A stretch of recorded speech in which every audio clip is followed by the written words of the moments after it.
You and your partner have finally decided to tie the knot. Congratulations, you two, by the way. Maybe you already have the date set. Maybe you want to play it by ear, take some time before you get to the big day.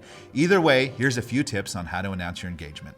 First off, we need to decide what feels right for you, announcing in person or digitally.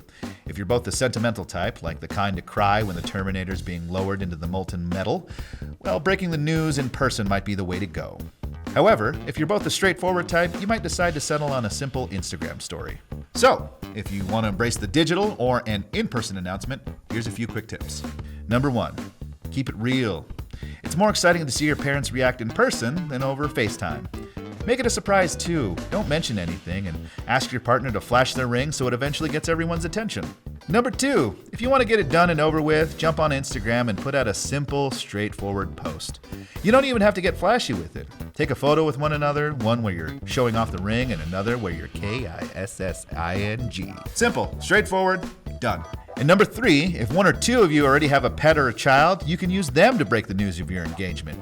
This can include a photo of your dog wearing a sign that says, "They said yes," or "Meet my forever parents."